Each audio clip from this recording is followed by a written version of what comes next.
In this video, we're gonna learn how to manipulate disputes. So I'm gonna go to the dispute of one client, and I'm gonna do it directly from the task manager because I can. Obviously, I could do it from other places, but I'm gonna do it directly from here, which is very useful when you want to work on someone and you want to go directly from the task manager, because maybe you have a task to follow up urgently or something. Well, you can do that very easily. There are many tools to manipulate the data here in the dispute center. In this particular case we have selected 41, which is the total, or 41 derogatory items. So, let's analyze now the different ways to manipulate the data. First, we have the direct way. The direct way would be, for example, here. Here we can select all the ones or show to do. This time, I'm gonna change these so we can have more variety. Obviously, these statuses would be changed automatically when you do the next round, for example. Again, that would be done automatically, but, in this case, I'm gonna show it to you by this, which is manually. So I can select, for example, all the ones to do with one click, and all the ones in progress with one click, or all the ones deleted with one click, or all.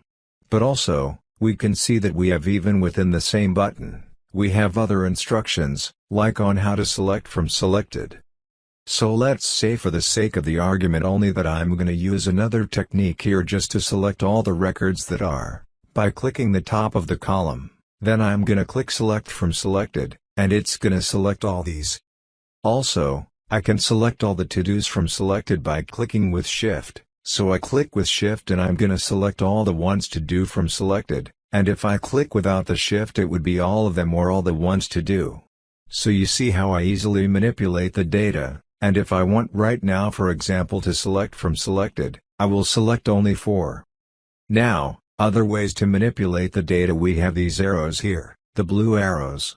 The blue arrows interact with the field at left. So in this case, for example, we have the inquiry here. And we can select all the inquiries just by clicking the blue arrow, and in the same way that we did with the status, this one I can select with the shift to select from selected. So in this case, I'm gonna select all the inquiries here by clicking just the arrow, and remember that you can see in the tooltip how to select from selected or omit the records with inquiry.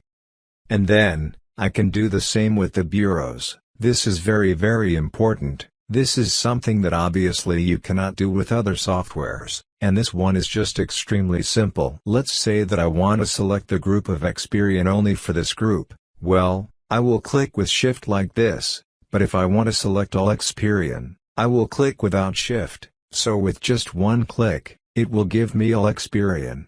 This is very useful to analyze for a particular credit bureau.